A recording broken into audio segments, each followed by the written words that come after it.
ಒಂದು comprehensive view ಕೊಡೋಣ ಅಂತ 8:30 ನ್ಯೂಸ್ ಅವರ್ನಲ್ಲಿ. ಒಟ್ಟಾರೆ ರಿಸಲ್ಟ್ನ ಸಾರಾಂಶ ಏನು?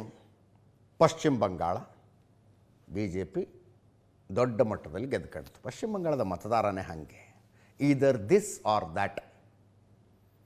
ಹಂಗ್ ಅಸೆಂಬ್ಲಿ ಬಂತು, ಅತಂತ್ರ ವಿಧಾನಸಭೆ ಬಂತು, ಸರಳ ಬಹುಮತ ಬಂದುಬಿಡ್ತು.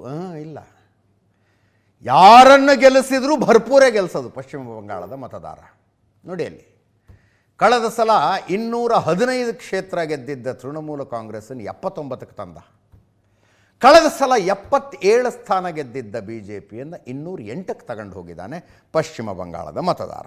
ತಮಿಳುನಾಡು ಮತದಾನ ಮುಗಿಯೋ ತನಕ ಒಬ್ಬನೂ ಗೆಸ್ ಮಾಡಿರಲಿಲ್ಲ TVK ವಿಜಯರ ಪಕ್ಷ ಅಷ್ಟು ಇನ್ರೋಡ್ ಮಾಡಿಬಿಟ್ಟಿದೆ ಅಂತ. 118 ಮ್ಯಾಜಿಕ್ ನಂಬರ್ ರೀ, 108ಕ್ಕೆ ಬಂತ ಪಾರ್ಟಿ. ಪೊಲಿಟಿಕಲ್ ಆಕ್ಟಿವಿಟಿ ಅಂತ ಶುರುವಾಗಿ ಹಬ್ಬಬ್ಬ ಅಂದರೆ 2 ವರ್ಷ ಆಗಿದೆ ಅವ್ರದ್ದಷ್ಟೇ. ಸಿಂಗಲ್ ಲಾರ್ಜೆಸ್ಟ್ ಪಾರ್ಟಿ, ಇನ್ನು 10 ಸ್ಥಾನಗಳ ಕೊರತೆ. ಕೇರಳಂ ಕಾಂಗ್ರೆಸ್ ನೇತೃತ್ವದ UDFಗೆ ಬಹುಮತ. ಕಾಂಗ್ರೆಸ್ನ ಆಡಳಿತಕ್ಕೆ 3 ರಾಜ್ಯ ಇದ್ವು, 4ನೆಯ ರಾಜ್ಯ ಸೇರ್ಪಡೆಗೊಂಡಿತು. ಕರ್ನಾಟಕ, ಹಿಮಾಚಲ ಪ್ರದೇಶ, ತೆಲಂಗಾಣ, ಇದು ಈಗ ಕೇರಳ ಒಂದು ಆ್ಯಡ್ ಆಯಿತು. ಅಸ್ಸಾಂ ಬಹುತೇಕ ಎಲ್ಲ ಎಕ್ಸಿಟ್ ಪೋಲ್ಗಳು ಹೇಳಿದ್ವು ಅಸ್ಸಾಂನಲ್ಲಿ ಮತ್ತೆ BJP ಬರುತ್ತೆ, 2/3 ಮೆಜಾರಿಟಿ ಬಂದುಬಿಡುತ್ತೆ ಅಂತ. ಹಾಗೆ ಆಗಿದೆ. ಹ್ಯಾಟ್ರಿಕ್. ಪುದುಚೇರಿ ಕೂಡ NDA ಹ್ಯಾಟ್ರಿಕ್ ಗೆಲುವನ್ನು ಪಡೀತು. ಸಣ್ಣ ಕೇಂದ್ರಾಡಳಿತ ಪ್ರದೇಶ, 30 ಕ್ಷೇತ್ರ ಇದಾವಷ್ಟೇ. ಇವೆಲ್ಲವುಗಳ ಪೈಕಿ ಅನ್ಡೌಟೆಡ್ಲಿ ನೀವು ಕೂಡ ಒಪ್ಕೊಳ್ತೀರಿ ಅನ್ಕೊಳ್ತೀನಿ, ಪಶ್ಚಿಮ ಬಂಗಾಳ ಮೋಸ್ಟ್ ಇಂಟ್ರೆಸ್ಟಿಂಗು. ಅದಾದ ನಂತರ ತಮಿಳುನಾಡು.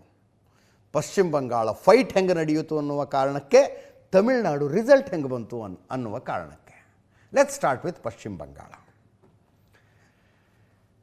208 BJP, 79 ತೃಣಮೂಲ ಕಾಂಗ್ರೆಸ್. ಈಗಿನ ಟ್ಯಾಲಿ ಇದು, ಈಗಿನ ಟ್ಯಾಲಿ. ಇಂಟ್ರಡಕ್ಷನ್ನಲ್ಲಿ ಹೇಳಿದೆ, ತಾವು ಸ್ಪರ್ಧಿಸಿದ್ದ ಭವಾನಿಪುರ ಕ್ಷೇತ್ರದಲ್ಲಿ ಮಮತಾ ಬ್ಯಾನರ್ಜಿ 500 ಚಿಲ್ಲರೆ ಓಟ್ಗಳಿಂದ ಹಿಂದಿದ್ದಾರೆ. ಇನ್ನು 4 ರೌಂಡ್ ಕೌಂಟಿಂಗ್ ಆಗೋದು ಬಾಕಿ ಇದೆ. 4 ರೌಂಡ್ ಇನ್ನೂ ಕೌಂಟಿಂಗ್ ಆಗಬೇಕು. ಮಮತಾ ಬ್ಯಾನರ್ಜಿ ಕೌಂಟಿಂಗ್ ಸೆಂಟರ್ಗೆ ಬಂದಿದ್ದಾರೆ. ಗಲಾಟೆ ಮಾಡ್ತಾ ಇದ್ದಾರಲ್ಲಿ, ನನ್ನನ್ನು ಒಳಗೆ ಬಿಡ್ತಾ ಇಲ್ಲ ಅಂತ. ಏನು ಟ್ವಿಸ್ಟು, ಏನು ಟರ್ನು. ಬೆಳಗ್ಗೆಯಿಂದ ಈ ಮತ ನೋಡಿ, ಇಲ್ಲಿ ಭವಾನಿಪುರದಲ್ಲಿ ಕೌಂಟಿಂಗ್ ಸೆಂಟ್ರಿಗೆ ಬಂದಿತ್ತು, ನನ್ನನ್ನು ಒಳಗೆ ಬಿಡ್ತಿಲ್ಲ ಯಾಕೆ ಅಂತ ಗಲಾಟೆ ಮಾಡ್ತಾ ಇದ್ದಾರೆ.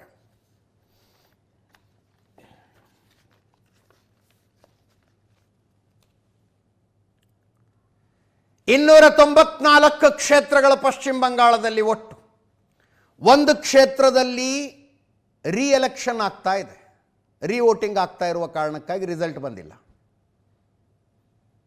293 ಕ್ಷೇತ್ರಗಳ ಕೌಂಟಿಂಗ್ ನಡೆದಿದ್ದು. 293 ಕ್ಷೇತ್ರಗಳ ನಂಬರನ್ನು ನೀವು ನೋಡ್ತಾ ಇದ್ದೀರಿ. ಕಳೆದ ಸಲದ ರಿಸಲ್ಟಿಗೆ ಕಂಪೇರ್ ಮಾಡಿದ್ರೆ ತೃಣಮೂಲ ಕಾಂಗ್ರೆಸ್ ಇದೇ ನಂಬರ್ ಸೆಟ್ಟಿನ್ ಆಗುತ್ತೆ ಅಂತ ಅಂದ್ಕೊಂಡು ಹೇಳ್ತಾ ಇದ್ದೀವಿ. ರಿಸಲ್ಟ್ ಬರೋದು ಬಾಕಿ ಇದೆ. ಇನ್ನು 133 ಕ್ಷೇತ್ರ ಕಳ್ಕೊಂಡ್ರವರು. 133. BJP 129 ಕ್ಷೇತ್ರಗಳನ್ನು ಹೆಚ್ಚುವರಿಯಾಗಿ ಗೆದ್ದುಕೊಡ್ತು ಕಳೆದ ಸಲಕ್ಕೆ ಹೋಲಿಸಿದರೆ. ತೃಣಮೂಲ ಕಾಂಗ್ರೆಸ್ 215ರಿಂದ 82ಕ್ಕೆ ಬಂತು, BJP 72ರಿಂದ 205ಕ್ಕೆ ಹೋಯಿತು. ಕಾಂಗ್ರೆಸ್ ಕಳೆದ ಸಲ 0 ಸುತ್ತಿತ್ತು, ಈ ಸಲ 2 ಕ್ಷೇತ್ರ. ಇತರೆ ಕಳೆದ ಸಲ 2 ಇದ್ದರು, ಈ ಸಲ 4 ಆಗಿದ್ದಾರೆ. ತೃಣಮೂಲ ಕಾಂಗ್ರೆಸ್ನ 133 ಕ್ಷೇತ್ರಗಳನ್ನು BJPಯವರು ಹುರಿದು ಮುಕ್ಕಿಬಿಟ್ರು. 129 ತಾವೇ ಗೆದ್ದುಕೊಂಡ್ರು. ಇನ್ನು 4 ಕ್ಷೇತ್ರಗಳು ಬೇರೆ ಬೇರೆಯವ್ರಿಗೆ ಹೋಗಿದ್ದಾವೆ. ವೋಟ್ ಶೇರ್ ನೋಡಿದ್ರೆ ಕಳೆದ ಸಲ 10% ಡಿಫ್ರೆನ್ಸ್ ಇತ್ತು BJPಗೂ ತೃಣಮೂಲ ಕಾಂಗ್ರೆಸ್ಸಿಗೂ. BJP 38 ಇದ್ದರೆ ತೃಣಮೂಲ ಕಾಂಗ್ರೆಸ್ 48 ಇತ್ತು. ಈ ಸಲ BJP 38ರಿಂದ 45%ಗೆ ಹೋಗಿದೆ. 7% positive swing towards BJP. Trinamool Congress 7% ಮತಗಳನ್ನು ಕಳೆದುಕೊಂಡಿತು, 48ರಿಂದ 41ಕ್ಕೆ ಬಂತು. ಕಾಂಗ್ರೆಸ್ 0.2% ಮತ ಪ್ರಮಾಣವನ್ನು ಹೆಚ್ಚಿಸಿಕೊಂಡಿದೆ. ವೋಟ್ ಶೇರ್ನ ಲೆಕ್ಕಾಚಾರ ಇತರೆ 11% ಇದ್ದರು, 10%ಗೆ ಬಂದಿದ್ದಾರೆ. ನೋಡಿ, ಮುಸ್ಲಿಂ ಬಾಹುಳ್ಯದ ಕ್ಷೇತ್ರಗಳು ಪಶ್ಚಿಮ ಬಂಗಾಳದ ವಿಷಯದಲ್ಲಿ ಈ ಸಲ ಅತಿ ಹೆಚ್ಚು ಚರ್ಚೆ ಆಗಿದ್ದೆ ಅದು. 121 ವಿಧಾನಸಭಾ ಕ್ಷೇತ್ರಗಳಿದ್ದಾವೆ. ಮುಸ್ಲಿಂ ಜನಸಂಖ್ಯೆ 30 ಅಥವಾ 30ಕ್ಕಿಂತ ಜಾಸ್ತಿ ಇದೆ. ಅವುಗಳ ಪೈಕಿ 62 ಕಾನ್ಸ್ಟಿಟ್ಯೂಯೆನ್ಸಿಗಳಲ್ಲಿ ಮುಸ್ಲಿಮರು ಹೆಂಗೆ ಹೇಳ್ತಾರೆ ಹಂಗೆ ಅದೇ ಕ್ಯಾಂಡಿಡೇಟ್ ಆಯ್ಕೆಯಾಗುವುದು. 62 ಮುಸ್ಲಿಂ ಜಾತಿವಾರು ಬರಲಿ ಅದು.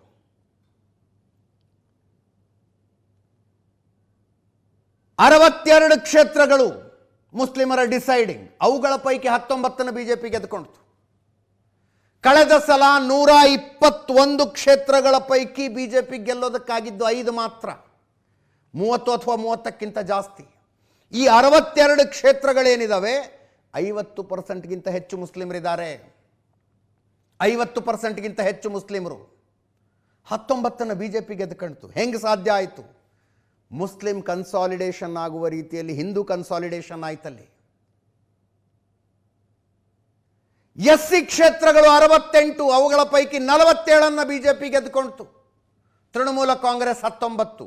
ಮುಸ್ಲಿಂ ಬಾಹುಳ್ಯದ 62 ಕ್ಷೇತ್ರಗಳ ಪೈಕಿ ತೃಣಮೂಲ ಕಾಂಗ್ರೆಸ್, ಒಂದು ನಿಮಿಷ ಅದಿರಲಿ, ಅದು ತೃಣಮೂಲ ಕಾಂಗ್ರೆಸ್ 39, ಮುಸ್ಲಿಂ ಬಾಹುಳ್ಯದ 62 ಕ್ಷೇತ್ರಗಳ ಪೈಕಿ. ಎಸ್ಟಿ ಕ್ಷೇತ್ರಗಳು 16ರಲ್ಲಿ 14 ಬಿಜೆಪಿ ಗೆದ್ದುಕೊಂಡಿತು, 2 ತೃಣಮೂಲ ಕಾಂಗ್ರೆಸ್. ಜಾತಿವಾರು ನೋಡೋದಕ್ಕೆ ಹೊರಟ್ರೆ ಹಿಂದೂ ಕನ್ಸಾಲಿಡೇಷನ್ ಸ್ಪಷ್ಟವಾಗಿ ಕಾಣಿಸ್ತಾ ಇದೆ ಮುಸ್ಲಿಂ ಬಾಹುಳ್ಯದ ಕ್ಷೇತ್ರಗಳಲ್ಲಿ.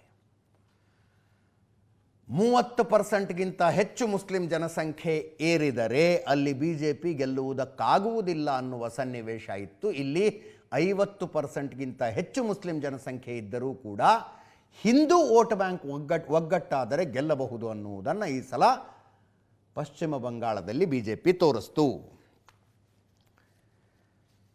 44 ಕ್ಷೇತ್ರಗಳಲ್ಲಿ ಮುಸ್ಲಿಂ ಜನಸಂಖ್ಯೆ 60%ಗಿಂತ ಜಾಸ್ತಿ ಇದೆ. ಈ 44 ಕ್ಷೇತ್ರಗಳಲ್ಲಿ ಒಂದನ್ನು ಗೆಲ್ಲುವುದಕ್ಕಾಗಿರಲಿಲ್ಲ ಬಿಜೆಪಿಗೆ. 44ಕ್ಕೆ 44 ಟಿಕೆಟನ್ನು ಮಮತಾ ಬ್ಯಾನರ್ಜಿ ಮುಸ್ಲಿಮರಿಗೆ ಕೊಟ್ಟಿದ್ರು. 44ಕ್ಕೆ 44 ಟಿಕೆಟ್ ಮುಸ್ಲಿಮರಿಗೆ. 294 ಕ್ಷೇತ್ರಗಳ ಪೈಕಿ ಕಾಂಗ್ರೆಸ್ 78 ಮುಸ್ಲಿಂ ಕ್ಯಾಂಡಿಡೇಟ್ಗಳನ್ನು ಕಣಕ್ಕಿಳಿಸಿತ್ತು. ಬಿಜೆಪಿ ಒಬ್ಬ ಮುಸ್ಲಿಂಗೂ ಟಿಕೆಟ್ ಕೊಟ್ಟಿರಲಿಲ್ಲ. 44 ಮುಸ್ಲಿಂ ಬಾಹುಳ್ಯದ ಕ್ಷೇತ್ರಗಳ ಪೈಕಿ, ಅಂದರೆ 60%ಗಿಂತ ಜಾಸ್ತಿ ಇದ್ದ ಕ್ಷೇತ್ರಗಳ ಪೈಕಿ 30 TMC ಗೆದ್ದುಕೊಂಡಿದೆ, 12 ಬಿಜೆಪಿ ಗೆದ್ದುಕೊಂಡಿದೆ. 60%ಗಿಂತ ಜಾಸ್ತಿ ಮುಸ್ಲಿಂ ಜನಸಂಖ್ಯೆ ಇದ್ದರೂ ಬಿಜೆಪಿ ಗೆಲ್ಲುವುದಕ್ಕಾಗಿದೆ ಅಂತಂದರೆ ಅಲ್ಲಿ ಮುಸ್ಲಿಂ ವಿಭಜನೆ ಆಯಿತೆ ಹೊರತು ಹಿಂದೂ ಮತಗಳ ವಿಭಜನೆ ಆಗಿಲ್ಲ ಅಂತ ಸ್ಪಷ್ಟವಾದ ಉತ್ತರ ಅದು. ಇದರ ಹಿಂದಿದ್ದಂಥ ಶ್ರಮ ಇತ್ತಲ್ಲ, ಒಂದು ಮಾತಂತೂ ಸ್ಪಷ್ಟ. ಅಕಸ್ಮಾತ್ ಬಿಜೆಪಿ ಈ ಸಲ ಏನಾದರೂ ಪಶ್ಚಿಮ ಬಂಗಾಳವನ್ನು ಗೆಲ್ಲೋದಕ್ಕಾಗಿರದೆ ಹೋಗಿದ್ರೆ ಇನ್ಯಾವತ್ತೂ ಆಗ್ತಿರಲಿಲ್ಲ. ತಮ್ಮ ಹತ್ತಿರ ಇದ್ದ ಅಷ್ಟೂ ಶಸ್ತ್ರಗಳನ್ನು ಬಳಸಿಬಿಟ್ಟಿದ್ರು ಅವರು ಈ ಸಲ. ಅಷ್ಟು ಶಸ್ತ್ರಗಳು. ಮೋದಿ ಇನ್ನು 5 ವರ್ಷಗಳ ನಂತರ ನರೇಂದ್ರ ಮೋದಿ ಈ ಪೊಸಿಷನ್ನಲ್ಲಿ ಇರ್ತಾರ ಇರೋದಿಲ್ವೋ ದೇವ್ರಿಗೆ ಹತ್ತಿದ ಮಾತು. ಅಮಿತ್ ಶಾ ಅವರ ಎಂಟೈರ್ ಎಲೆಕ್ಷನ್ ಮಷಿನರಿ, ಕೇಂದ್ರದಲ್ಲಿ ಅಧಿಕಾರ, ಅದರ ಜೊತೆಗೆ SIR ನಡೀತು. SIRನಲ್ಲಿ 89 ಲಕ್ಷ ಮತದಾರರನ್ನು ಕೈ ಬಿಡಲಾಯಿತು. ಅವರ ಪೈಕಿ 26 ಲಕ್ಷ ಜನ ಇದಾರಲ್ಲಿ. 89 ಲಕ್ಷದಲ್ಲಿ ಸತ್ತು ಹೋದವರು, ಪರ್ಮನೆಂಟಾಗಿ ಶಿಫ್ಟ್ ಆದವರು, ಅವ್ರನ್ನೆಲ್ಲ ತೆಗೆದುಹಾಕಿ ನೀವು. 26 ಲಕ್ಷ ಜನರ ಮತಗಳು ಸ್ಟಿಲ್ ಕಂಟೆಸ್ಟೆಡ್. ಯಾಕಷ್ಟು ದೊಡ್ಡ ಸಂಖ್ಯೆಯ ಮತದಾರರು ಸ್ಟಿಲ್ ಕಂಟೆಸ್ಟೆಡ್? ಬಾಂಗ್ಲಾದೇಶದ ಬಾರ್ಡರ್ಗೆ ತಾಕೊಂಡಿದ್ದಾರೆ, ಅದು ದಾಟ್ಕೊಂಡ್ಬಂದುಬಿಡ್ತಾರೆ. ಅವರು ಭಾರತದೊಳಗೆ ಬರ್ತಾ ಇದ್ದಂತೆ ಅವರಿಗೆ Aadhaar card, voter ID, ration card ಕೊಡೋದಕ್ಕೆ ವ್ಯವಸ್ಥಿತವಾದ ಸಿಂಡಿಕೇಟ್ಗಳಿದ್ದವು. ಎಲ್ಲ ಮಾಡಿಕೊಟ್ಟಿದ್ರು ಅವ್ರಿಗೆ. SIRನಲ್ಲಿ ದಾಖಲೆಗಳನ್ನು ಕೇಳಿದಾಗ ಸಮಸ್ಯೆ ಆಯಿತು. ಅದರ ಜೊತೆಗೆ ಪಶ್ಚಿಮ ಬಂಗಾಳದಲ್ಲಿ ದೊಡ್ಡ ಸಮಸ್ಯೆ ಅಂದರೆ ರಾಜಕೀಯ ಭಯ. ಕಳೆದ ಸಲದ ಚುನಾವಣೆ 2025ರ ಎಲೆಕ್ಷನ್ನು ರಿಸಲ್ಟ್ ಬಂದ ಮೇಲೆ 2 ತಿಂಗಳ ಹೊತ್ಕೊಂಡು ಉರಿತು ಪಶ್ಚಿಮ ಬಂಗಾಳ. 68 ಜನ ಸತ್ತೋದ್ರು ಕಳೆದ ಸಲದ ಎಲೆಕ್ಷನ್ ವೈಲೆನ್ಸ್ನಲ್ಲಿ. 5,000 ಕುಟುಂಬಗಳ ಶಾಶ್ವತವಾಗಿ ಪಶ್ಚಿಮ ಬಂಗಾಳವನ್ನು ತೊರೆದು ಬಿಟ್ಟವು. ಮನೆ ಮಠ ಖಾಲಿ ಮಾಡ್ಕೊಂಡು ಹೋಗ್ಬಿಟ್ರು ಅವರು. ಯಾಕೆ? ಎಲೆಕ್ಷನ್ನಲ್ಲಿ ಬಿಜೆಪಿನ ಬೆಂಬಲಿಸಿದ್ರಿ ಅಂತ. ಆ ಮಟ್ಟಿಗಿನ ಎಲೆಕ್ಷನ್ ವೈಲೆನ್ಸ್ನ ನೋಡುವಂಥ ರಾಜ್ಯ ಪಶ್ಚಿಮ ಬಂಗಾಳ. 2,40,000 CRPF ಯೋಧರು ಹೋಗಿ ನಿಂತ್ಕೊಂಡ್ರಿ ಈ ಸಲ ಅಲ್ಲಿ. 2,40,000 ಸೆಂಟ್ರಲ್ ರಿಸರ್ವ್ನವರು. ಅಮಿತ್ ಶಾ ವೇದಿಕೆಯ ಮೇಲೆ ನಿಂತು ಚುನಾವಣೆ ಮುಗಿದು 2 ತಿಂಗಳು ಇವರು ನಿಮಗೆ ಭದ್ರತೆ ಕೊಡ್ತಾರೆ, ಹೆದರಬೇಡಿ ಹೆದರಬೇಡಿ ಅಂತ ಮತ್ತೆ ಮತ್ತೆ ಭರವಸೆ ಕೊಟ್ಟರು. ಭದ್ರತೆಯ ಭರವಸೆ. CRPFನವರು ಹಳ್ಳಿಗೆ ಹೋದರು. ಹಳ್ಳಿಗೆ ಹೋದರು. ನಿಮಗೆ ಯಾರ್ದಾದ್ರು ಓಟ್ ಹಾಕೋದಕ್ಕೆ ಯಾರ್ದಾರು ಭಯ ಇದ್ದರೆ ನಮಗೆ ಬಂದು ಹೇಳಿ ಅಂತ. ಪರಿಣಾಮ ಏನಾಯಿತು?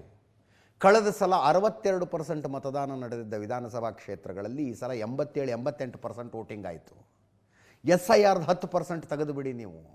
ಇನ್ನು 10% ಅಡಿಷ್ನಲ್ ಜನ ಧೈರ್ಯವಾಗಿ ಬಂದು ಹೊರಗಡೆ ಬಂದು ಓಟ್ ಹಾಕಿದ್ರು. ಪಶ್ಚಿಮ ಬಂಗಾಳದ ರಾಜಕಾರಣದ ಬ್ಯೂಟಿ ಅಂತೀರೋ ಇನ್ನೇನಂತೀರೋ, ಅಲ್ಲಿ ಒಂದು ಸಲ ಗೆಲ್ತಾರೆ ಅಂತ ಗೊತ್ತಾಗ್ಬಿಟ್ರೆ ಅವರ ಪರವಾಗಿ ಜನ ದಂಡಿ ಬರ್ತಾರೆ. ಗೆಲ್ಲಲಿಕ್ಕಿಲ್ಲ ಅನ್ನಿಸಿಬಿಟ್ರೆ ಅವರ ಬಾವುಟವನ್ನು ಕೂಡ ಹಿಡಿಯೋದಿಲ್ಲ. ಆನಂತರ ಜೀವನ ಮಾಡಬೇಕಲ್ಲ ಅಲ್ಲಿ. ಈ ಸಲ BJP ಗೆಲ್ಲುತ್ತೆ ಅನ್ನುವ ವಾತಾವರಣ ಸೃಷ್ಟಿ ಮಾಡಿದ್ರಲ್ಲ, ಗೆಲುವಾಗಿದ್ದಲ್ಲಿ ವಾತಾವರಣ ಸೃಷ್ಟಿ ಮಾಡಿದ್ರು ಅವರು, ಗೆಲ್ತಾರೆ ಈ ಸಲ ಅಂತ. ಆವಾಗ ಕಾರ್ಯಕರ್ತರು, ಜನರು, ಲೋಕಲ್ ಲೀಡರ್ಸು ಧೈರ್ಯವಾಗಿ ಬಂದು BJP ಬಾವುಟ ಹಿಡಿದು ಪ್ರಚಾರ ಮಾಡೋದಕ್ಕೆ ಶುರು ಮಾಡಿದ್ರು. ಮಧ್ಯಾಹ್ನ CT ರವಿ ಅವರು ಲೈವ್ಗೆ ಬಂದಿದ್ರು. ನಮಗೆ 100 ಜನ ಅಪೇಕ್ಷಿತರ ಪಟ್ಟಿ ಇರ್ತಿತ್ತಂತೆ ಸಭೆ ಮಾಡೋದಕ್ಕೆ ಹೋದಾಗ. ಅಲ್ಲಿ ನೋಡಿದ್ರೆ 25-30 ಜನ ಅಷ್ಟೇ ಇರ್ತಿದ್ರಂತೆ. ಇದು ಹಿಂಗ್ಯಾಕೆ ಅಂತಂದರೆ ಅವ್ರು ಲೆಕ್ಕ ಇಡ್ತಾರೆ ಯಾರ್ಯಾರು ಹೋಗಿದ್ರು ಮೀಟಿಂಗಿಗೆ ಅಂತ, ಆಮೇಲೆ ಶುರುವಾಗತ್ತೆ ಅಂತ. ಆ ನಂತರ CT ರವಿ ಅವ್ರಿಗೊಂದು ಸೂಚನೆ ಬಂತಂತೆ, ಎಲ್ಲೂ ಪಕ್ಷದ ಧ್ವಜ ಕಟ್ಟಬೇಡಿ, ಬ್ಯಾನರ್ ಕಟ್ಟಬೇಡಿ, ಪಕ್ಷದ ಸಭೆಗಳು ಅಂದರೆ ಸ್ಥಳೀಯ ಮುಖಂಡರ ಜೊತೆಗಳನ್ನು ಸಭೆಗಳು ರಹಸ್ಯ ಸಭೆಗಳಾಗಿರಲಿ ಅಂತ. ಆವಾಗ ಜನ ಬರೋದಕ್ಕೆ ಶುರುವಾಗಿದೆ, ಯಾರಿಗೂ ಗೊತ್ತಾಗಲಿಕ್ಕಿಲ್ಲ ಬರೋಣ ಅಂತ.